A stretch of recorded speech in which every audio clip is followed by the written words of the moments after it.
بچے کو کہاں تک پڑھایا اور کیسے پڑھایا، اور وہ جواب دہ ہوں گے۔ اور اگر اب تم جواب دہ ہونے کے لیے کھڑا کرو گے تو یاد رکھو وہ ٹھیلا دکھائیں گے اور چلے جائیں گے کہ تم جو دے رہے ہو تو ہم کہیں نہیں دے سکتے۔ میرے دوستوں بزرگوں، اس کی قدر کریں۔ قرآن پاک کی ایک آیت میں نے تلاوت کی، یہ تو بات الگ ہے۔ رمضان کا مہینہ آ رہا ہے اور آپ سب جانتے ہیں کہ رمضان کے مہینے میں اللہ تعالیٰ رحمت کا، برکت کا، مغفرت کا مہینہ بنا کر ہوتا ہے۔ اللہ کے نبی صلی اللہ علیہ وسلم نے فرمایا کہ رمضان کی ہر رات میں اللہ تعالیٰ ان گنہگار بندوں کو جن کا نام جہنم کے رجسٹر میں لکھا جا چکا، اللہ تعالیٰ رمضان کی رات کی برکت سے، مغفرت کی برکت سے، اس مہینے کی برکت سے ان جہنمیوں کے نام کو رجسٹر سے ہٹا کر جنتیوں کو لکھ دیتا ہے۔ کتنا بڑا انعام، یہ سارا انعام ان لوگوں کے لیے ہے جن کے اعمال کے اندر کمی کوتاہی ہوتی ہے۔ اللہ ان کو جنت میں اس رمضان کی برکت سے بھیجتا ہے۔ یہ یاد رکھنا، گناہ دو طرح کے، ایک گناہ حقوق اللہ، اللہ کے حق میں کمی کرتے۔ اللہ نے جس کام کو کرنے کا حکم دیا اس کام میں کوتاہی کی، گناہ کبیرہ کر دیا اور اس گناہ کو اپنے سر کے اوپر لے لیا، جھوٹ بول دیا، بےایمانی کر دی، نشہ کر دیا، نماز چھوڑ دی، روزہ کو چھوڑ دیا۔ میرے دوستو، یہ اللہ کا حق ہے، اگر اس میں کمی کرو گے تو میرے دوستو اس کو کہا جائے گا کہ اس نے اللہ کے حق میں کمی۔ دوسرا گناہ حقوق العباد، اللہ کے بندوں کے حق میں کمی کرنا۔ آپ جا رہے ہیں کسی کے کھیت میں، آپ گھس گئے اور مولی توڑ کر کھا لیا، گاجر توڑ کے کھا لیا، مالک کی اجازت کے بغیر اس کے کھیت سے گنا توڑ کر کھا لیا، مالک کی اجازت کے بغیر اس کے کھیت سے چری کاٹ لی، برسی کاٹ لیا، ڈول کاٹ لیا، پیڑ کاٹ لیا، اس کے مال میں ناحق اپنی طرف سے دسترازی کر کے اس کے مال میں کمی کر دینا یا اس کے مال کو ناحق اپنے استعمال میں لے آنا، یہ بندوں کے حقوق میں کمی ہے۔ دونوں کا حکم، چاہے حقوق العباد ہو یا حقوق اللہ ہو، دونوں کا حکم الگ ہے۔ اگر بندوں کے حق میں کمی کرے گا تو اس کی توبہ کا طریقہ یہ ہے کہ جن بندوں کا حق مارا ہے ان سے جا کر معاف، نماز پڑھے گا معاف نہیں ہوگا، حج کر کے آئے گا معاف نہیں ہوگا، رمضان کے روزے رکھے گا جب بھی معاف نہیں کروا سکتا، توبہ کرے گا، آنسو بہائے گا، روئے گا، چڑچڑائے گا، لیکن معاف نہیں کروا سکتا۔ معافی کا ایک ہی طریقہ ہے کہ جس کی امانت میں خیانت کی، جس کے مال میں خیانت کی، جس کے دل کو دکھایا، جس کی غیبت کی، اس سے جا کر اس کی چوکھٹ پر کھڑا ہو کر معافی مانگے،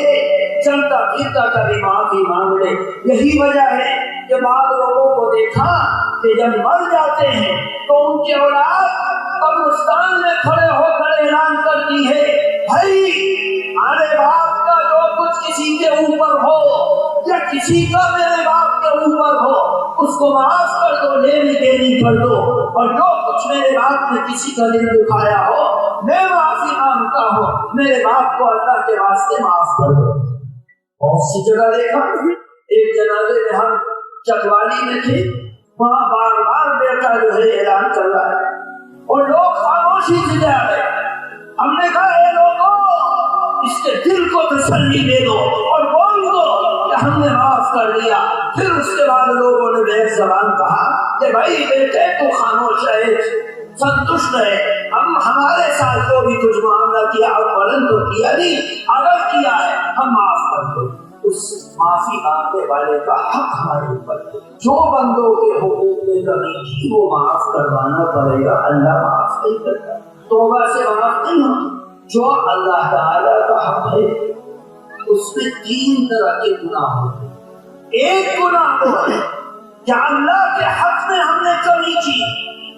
اس کمی کو توبہ کی ضرورت نہیں، بغیر توبہ کے معاف ہو جاتے ہیں. 5 گناہ ایسے جن گناہوں کو کیا، ان گناہوں کے کرنے کے بعد گنہگار کو توبہ کرنا پڑے گا، رونا پڑے گا، اللہ کے سامنے گڑ گڑانا پڑے گا، سجدہ کرنا پڑے گا، اللہ کو منانا پڑے گا. جو گناہ بغیر توبہ کے معاف ہوتے ہیں ان کو کہا جاتا ہے گناہ صغیرہ، چھوٹے گناہ. ایک نماز کے لیے وضو کرو گے تو پچھلی نماز تک کے جو گناہ معاف ہو جاتے ہیں بغیر توبہ. ایک نماز پڑھو گے، دونوں نمازوں کے درمیان میں جو گناہ ہیں وہ معاف ہو جائے گا. ایک رمضان سے دوسرے رمضان کے روزے تک جو 11 مہینے کے گناہ ہیں وہ معاف ہو جائیں گے کیونکہ چھوٹے گناہ. میرے دوستو، دوسرے نمبر کا اللہ کے حق کا گناہ ہے، اس کو کہا جاتا ہے گناہ کبیرہ. اور گناہ کبیرہ کی 2 قسمیں. ایک قسم تو یہ ہے کہ توبہ کرو، اللہ کو مناؤ، اللہ کو راضی کرو، اللہ تعالیٰ معاف کر دے گا. اور دوسرا گناہ کبیرہ وہ ہے جو توبہ سے بھی معاف نہیں، توبہ سے بھی معاف نہیں ہوتا. اگر کعبے کے پردوں سے لٹک کر توبہ کرے، گڑ گڑائے، روئے، آنسو بہائے، اللہ کو منائے، توبہ کرے تو اللہ جب بھی اس کے اس گناہ کو معاف نہیں کرے. جو گناہ توبہ سے معاف ہو جاتے ہیں وہ گناہ جھوٹ بول دیا، کسی کے ناحق قتل کر دیا، کچھ اور کر دیا، کچھ اور کر دیا، سود کھا لیا، نشہ کر لیا، شراب پی لیا، یہ گناہ ایسے ہیں جو توبہ کرنے سے، سچی پکی توبہ کرنے سے معاف ہوتے ہیں. لیکن جو گناہ توبہ سے معاف نہیں ہوتے وہ گناہ نماز کا چھوڑ، قضا نہ کرنا، رمضان کے روزے کو توڑ دے، قضا و کفارہ نہ ادا کرنا، زکوٰۃ اگر فرض ہے اس زکوٰۃ کو ادا نہ کرنا، حج اگر فرض ہو چکا ہے زندگی میں کبھی بھی تو اس حج کو ادا نہ کرنا. یاد رکھو ان چاروں کے گناہ کا معاملہ ایسا ہے کہ یہ گناہ توبہ سے بھی معاف نہیں ہوتے، کیونکہ اللہ تعالیٰ فرماتا ہے، اللہ کے نبی صلی اللہ علیہ وسلم کی شریعت یہ کہتی ہے کہ اگر نماز چھوٹ گئی تو اس نماز کو ادا کرنا ہے. اگر کھڑے ہو کر نہیں پڑھ سکتا تو بیٹھ کر پڑھ، بیٹھ کر نہیں پڑھ سکتا تو لیٹ کر پڑھ، لیٹ کر نہیں پڑھ سکتا تو اشاروں سے پڑھ، اور اشاروں سے اگر نہیں پڑھ سکتا اور اس دنیا سے چلا جاتا ہے تو تیری اولاد کے اوپر حق ہے، فرض ہے، اور تیرے اوپر فرض ہے کہ وصیت کر کے مرنا کہ میرے مرنے کے بعد اگر میں اتنی نمازیں نہ پڑھ سکوں تو میری نماز اور روزے کا کفارہ ادا کر. میرے دوستو، نماز کے چھٹنے کا گناہ، روزے کے چھٹنے کا گناہ، زکوٰۃ کے نہ ادا کرنے کا گناہ اور حج کے استطاعت ہونے کے باوجود نہ کرنے کا گناہ بغیر ادائیگی کے معاف نہیں. زندگی میں اس کو ادا ہی کرنا ہے، اور زندگی کے بعد اگر اس دنیا سے چلا جائے تو اولاد کے ذمے باپ ہونے کی حیثیت سے، ماں ہونے کی حیثیت سے لازم ہے، ضروری ہے کہ وہ اپنے ماں باپ کی چھٹی ہوئی نماز،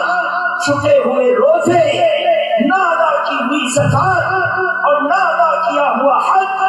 ان کی قضا کو ادا کرے، ان کی قضا اور ان کا فدیہ ادا کرے، اور یہ حج بدل ادا کرے. اس چیز کا ادا کرنا ضروری ہے. اگر ہم نہیں کریں گے تو گنہگار ہو کر مریں گے. ہم چاہے جتنی توبہ کریں یہ نماز اور روزے اور زکوٰۃ اور حج والا گناہ معاف نہیں ہو. میرے دوستوں بزرگوں، رمضان کا مہینہ آ رہا ہے، اس کی قدر کریں، گیہوں کٹیں گے، ساڑیوں کا موسم آ رہا ہے، لوگ کاٹنے کے لیے کانتی لے کر چلے جائیں۔ ہمارے گاؤں کے نوجوان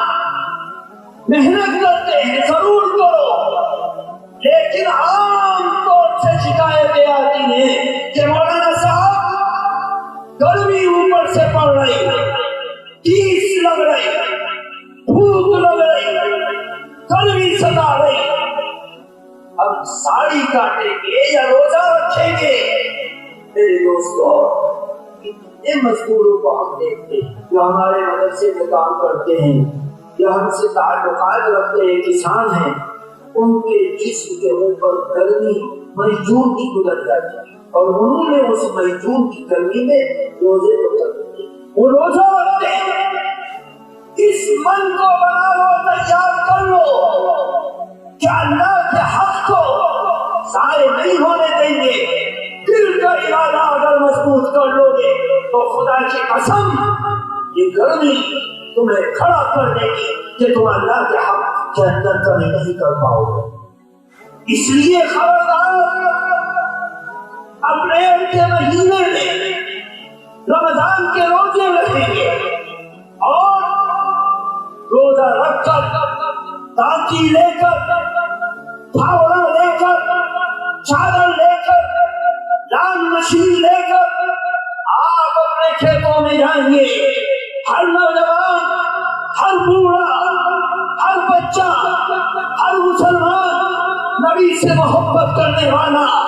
اپنے دل میں یہ ارادہ کر کے کھڑا ہو کہ انشاءاللہ ہم خود بھی چاہے جتنی سخت گرمی ہو، ہر صورت میں اللہ کے اس رمضان کے روزے میں سے ایک روزے کو بھی خطا نہیں ہونے دیں گے، چاہے ہم سے کام ہو یا نہ ہو، ہر صورت رمضان کے 30 یا 29 روزوں کو انشاءاللہ ہم پورا کریں گے۔ سب کے تو انشاءاللہ انشاءاللہ۔ ساتھی کوئی اگر توڑنے کا ارادہ کرے تو تمہارا فرض بنتا ہے کہ تم اس کو روکو۔ اور یہ بھی یاد رکھنا، دان مشین چلانا فرض نہیں، دانچی سے کاٹنا گیہوں کی یہ فرض نہیں، اس کو اکٹھا کرنا یہ فرض نہیں، دانے کو اپنے گھر میں لے کر آنا فرض نہیں۔ اس کا وعدہ اللہ نے کیا، چاہے تم کھیت میں چھوڑ دو۔ منڈی گڑی کے اندر ایک بڑا کاشتکار، جب کاشتکاروں کا دلی میں چل رہا تھا، ایک سال تک چلتا رہا، تو وہاں منڈی گڑی سے اخباروں میں بھی آیا کہ پوری کھڑی فصل پر کلے کے کلے اپنے ٹریکٹر سے بہا دیے۔ بھوکے تو نہیں مرے، ختم تو نہیں ہو گئے، فاقہ تو نہیں آیا۔ یہ تو دل کا ارادہ ہے، لیکن یاد رکھو رمضان کا روزہ رکھنا فرض ہے، رمضان کے روزے کا حساب دینا لازم ہے۔ ایک ایک روزے کی قدر اتنی ہے کہ اگر رمضان کا ایک روزہ توڑ دو اور ساری زندگی روزہ رکھتے رہو تو خدا کی قسم اس رمضان کے روزے کا حق تم ادا نہیں کر سکتے۔ اس لیے قدردانی کرو اور اپنے آپ کو کمر بستہ رکھو کہ کسی بندے کا حق اگر ہمارے اوپر ہے تو ہم بندوں سے معاف کروائیں گے۔ اگر چھوٹا کوئی گناہ کیا ہے اللہ معاف کر دے گا ہماری عبادتوں کی برکت سے، اور اگر ہم نے کوئی بڑا گناہ کیا ہے توبہ کر کے اس کو معاف کروائیں گے، اور اگر ایسا گناہ جو توبہ سے معاف نہیں ہوتا، عبادت سے بھی معاف نہیں ہوتا، تو اس گناہ کے قریب بھی ہم نہیں جائیں گے۔ انشاءاللہ نماز بھی نہیں چھوڑیں گے، روزہ بھی قضا نہیں کریں گے، زکات کو بھی حساب لگا کر ادا کریں گے، اور حج جب فرض ہو جائے گا حج کو ادا کریں گے۔ ہم لوگ یہ سمجھتے ہیں کہ حج فرض جب ہوتا ہے جب سارے بچوں کی شادی ہو جائے، ساری بچیوں کی شادی ہو جائے، ہمارے سر کے اوپر سے حق اتر جائے، تو بہت سی عورتیں ہمارے گھروں میں آتی ہیں گاؤں دیہات کی، تو گھر کی عورتیں کہتی ہیں کہ آپ نے حج کیا؟ انہوں نے کہا جی حج کہاں، ابھی تو حج کیسے ہو جائے گا جی، ایمان تو 4 بچیاں ہمارے سر پہ کھڑی ہیں۔ ارے بھائی 4 بچیاں کھڑی ہیں، ان بچیوں کا نکاح کروانا یہ تمہارا حق بنتا ہے، ان بچیوں کا حق بنتا ہے، لیکن 5 لاکھ کا جہیز دینا، 10 لاکھ کا جہیز دینا، بائک دینا، منگنی کرنا، مدح کرنا، ولیمہ کرنا، ان میں سے کوئی چیز تمہارے اوپر فرض نہیں ہے۔ فرض حج کو ادا کرنا۔ ہم یہ سوچتے ہیں کہ بچوں اور بچیوں کا نکاح ہو جائے گا پھر اس کے بعد حج کریں گے، نہیں۔ اگر آج آپ نے اپنے کھیت سے بیٹے کٹوائے اور ان بیٹوں کو جو تم نے کٹوایا ہے 5 لاکھ سے زیادہ قیمت کے ہیں اور تمہارا کاروبار 5 لاکھ سے اوپر ہے، تو یاد رکھو تمہارے اوپر حج فرض ہو گیا۔ یا جس کسی کے پاس 5 لاکھ سے زائد پیسے ہوں اس کے اوپر حج فرض ہو جاتا ہے۔ اس لیے اگر وہ بغیر حج کے مرے گا چاہے حکمری کے عالم میں مر جائے، یاد رکھو جس سال اس کے اوپر حج فرض ہو گیا تھا اور وہ حج پر جا سکتا تھا اس سال اس نے حج نہیں کیا تو ساری زندگی کو ایک فرض کے چھوڑنے کا گناہ اس کے اوپر لٹکا ہے۔ یاد رکھو مفتیان نظام سے پوچھیں۔ اس لیے میرے دوستو اپنی غلط پرمپراؤں کو نکالیں۔ یہ سمجھداری کا زمانہ ہے، یہ سمجھداری کا زمانہ ہے۔ اس سمجھداری کے زمانے میں صحیح قدم رکھو، گناہ اپنے سر پر لے کر مت جاؤ۔ کوئی کسی کا نہیں ہوتا، نہ اولاد، نہ بیٹے، نہ بیٹی، نہ بچے، کوئی کسی کا نہیں ہوتا۔ سب ہاتھ چھاڑ کر آ جاتے ہیں، قبر کی مٹی ڈالی اور وہ جو اس کے قدموں میں پڑا رہتا تھا، جو ہر وقت ابا ابا کرتا تھا، وہ ہر وقت اس کی خدمت میں لگا رہتا تھا، وہ بھی اس کے قبر کی مٹی کو اپنے ساتھ لے کر جاتا، ہاتھ چھاڑ کر آتا۔ سمجھو میرے دوستوں بزرگوں، ٹائم بہت ہو گیا۔ میں بھی ایک لمبے سفر سے آدم گڑھ کے پاس سے صبح چلا تھا اور مسلسل سڑک سے سفر کرتے ہوئے یہاں پہنچا ہوں۔ میں تو موریانی سے کہہ رہا تھا کہ بھائی میں تھکا ہوں، مجھے معذور سمجھو،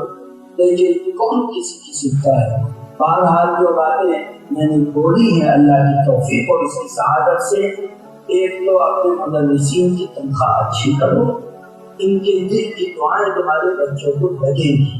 اور یہ تمہارے ہاں تنخواہ لے کر اگر گھر پہ پریشان ہوں گے ان کی بیوی ان سے لڑے گی، ان کے بچے ان کے سامنے روئیں گے اور پھر تم کچھ نہیں کر پاؤ گے۔ تمہاری ذمہ داری بنتی ہے کہ تم ان کے خرچوں اور مصارف کا دھیان رکھو۔ ایک کام تو ان مدرسین کی تنخواہ اچھی کر دو۔